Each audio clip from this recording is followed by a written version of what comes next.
Hey, it's Brent from the White Lab Workshop. We're big fans of Christmas around here, so today I'm going to show you how I made this Christmas tree shelf with mortise and tenon joints for the shelves. Let's go have some fun.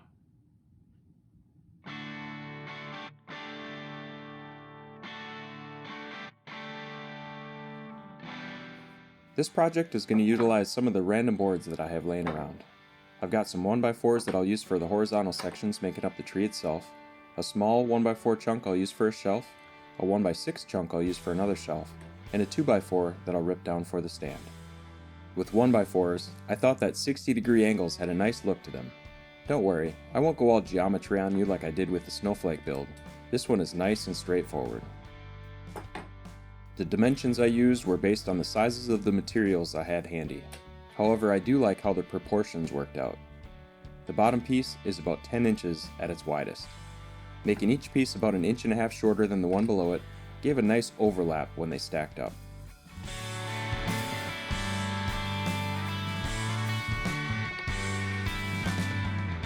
For the top piece, I grabbed a nicely sized 1x6 and found the center of it at the top and the outer dimensions at the bottom. Then I connected them without worrying about what angle they made, since they would be symmetrical.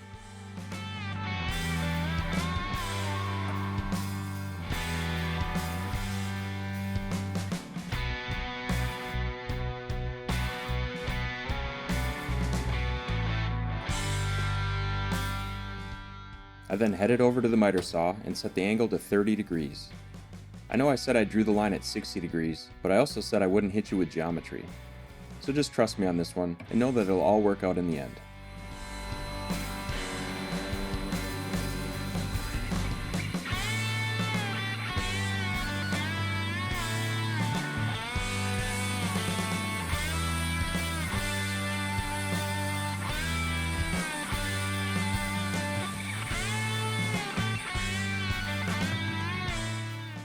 I made all the matching cuts, then slid the miter saw to 30 degrees on the other side and finished up.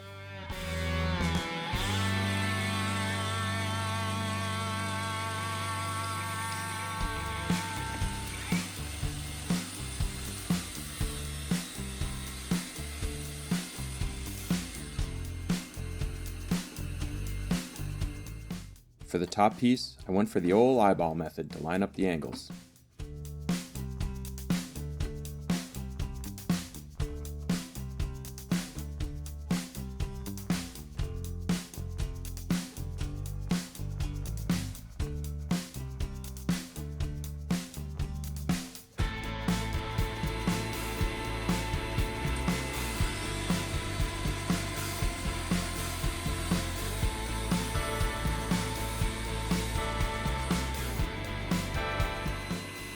It did get a little interesting cutting both angles of the top, but I used the offcut to help support it and keep it aligned properly.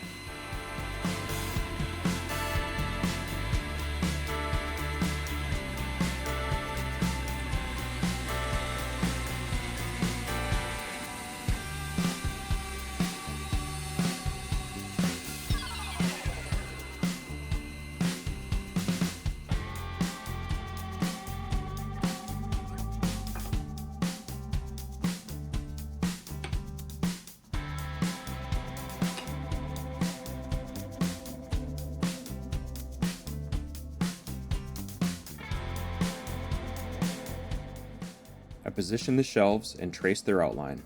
Then I drew diagonal lines from each corner to find the center. This helped me position my makeshift fence on my drill press.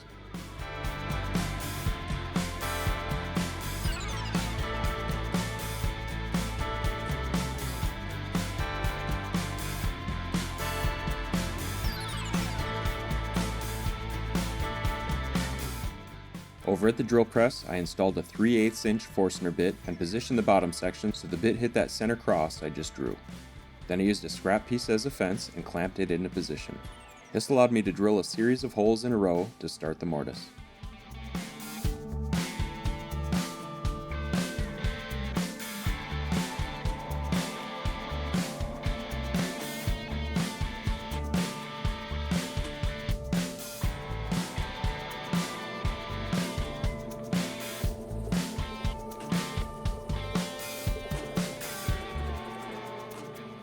Then I went back through and tried to clean up as much as I could with the Forstner bit.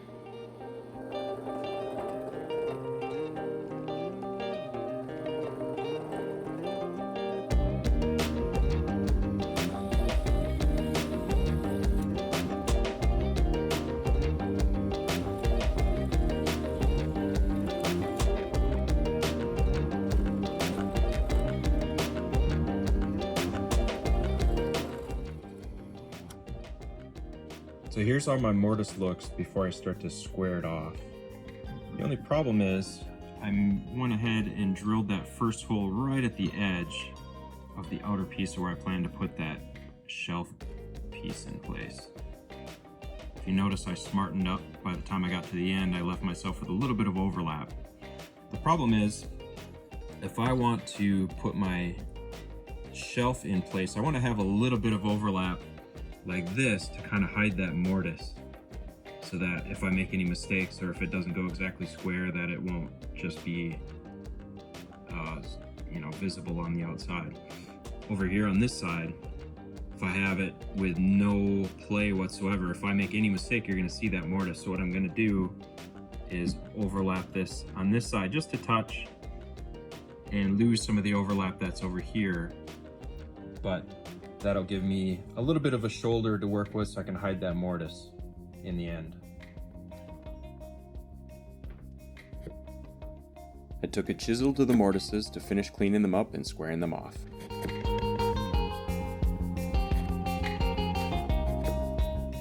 If you like what you see, consider subscribing to the channel and ringing that bell for notifications. We've got a lot more woodworking projects queued up and we'd love to share them with you.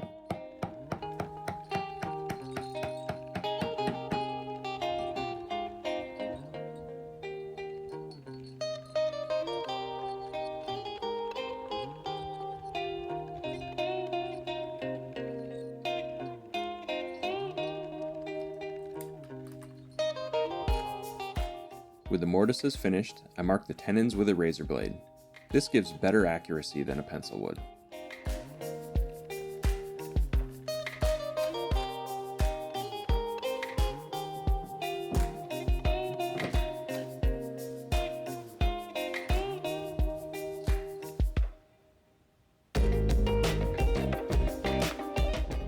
At the table saw, I put a stop block on the crosscut sled to start sneaking up on that tenon width.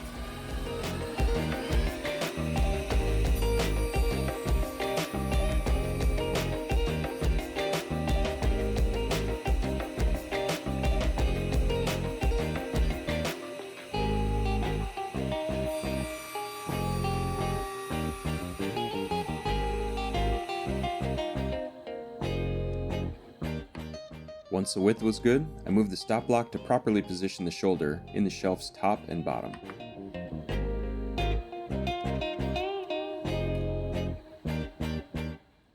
I measured and marked again, then I set the blade to start sneaking up on that mark. Rather than using a tenoning jig for this one, I tried the multiple pass method on the crosscut sled.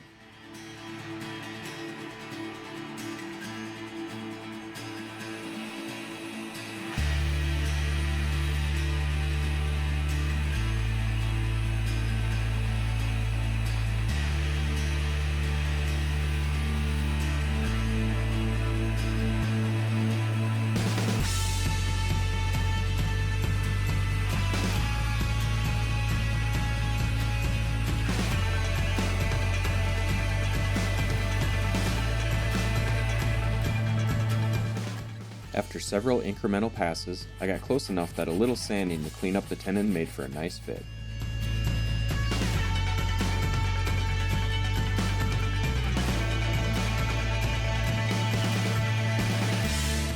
Here's the moment you've all been waiting for.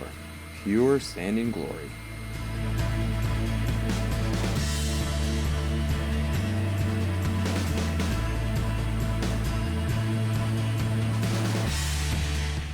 The glue up of the shelves was pretty straightforward. There was a nice friction fit that meant no need for clamping.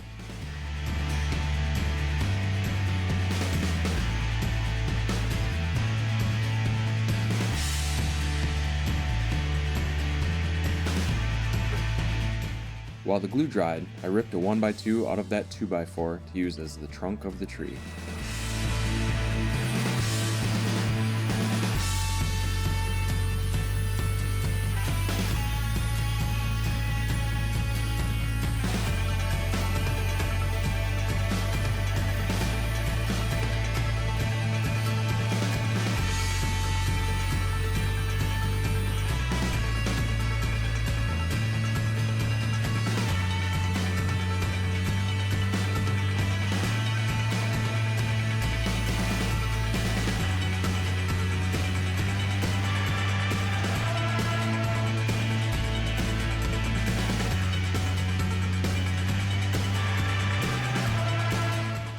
had big plans to cut dados and make half-lap joints to attach the tree sections to the trunk, but I decided that just gluing it together would be good enough. So I marked the center for each piece to give myself some reference lines for positioning during the glue up.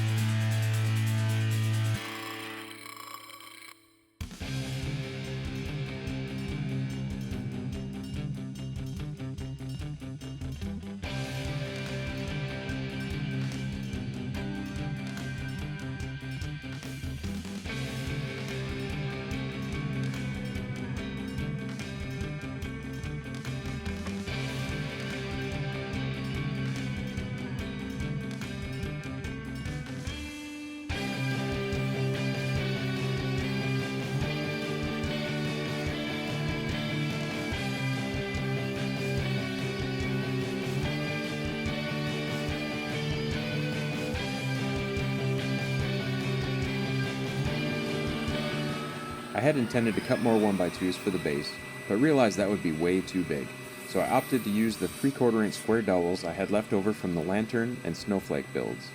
So I cut 4 pieces to about 2.5 inches long.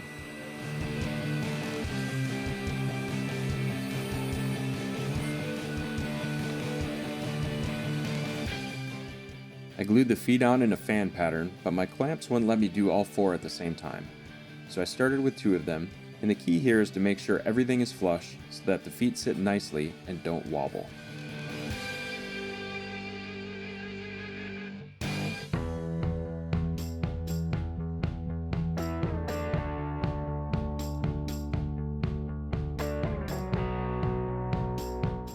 After the first 2 dried, I smartened up and stood the whole thing up so that I could position the feet and make sure they sat flush with the tabletop.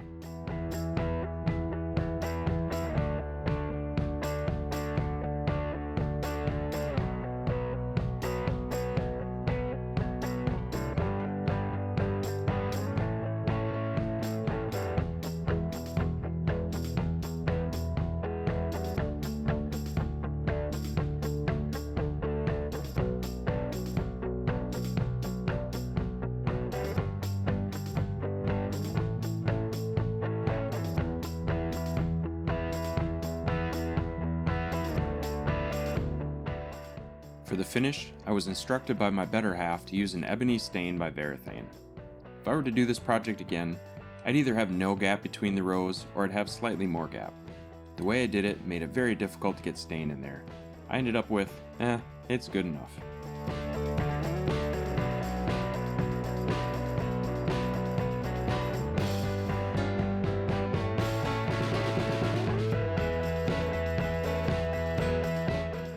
And with that, we're all ready to celebrate. On behalf of my family here at the White Lab Workshop, I want to wish you a very Merry Christmas. And hey, if you like this video, hit that thumbs up button and tell us about it in the comments. Thanks for stopping by, and we'll see you next time.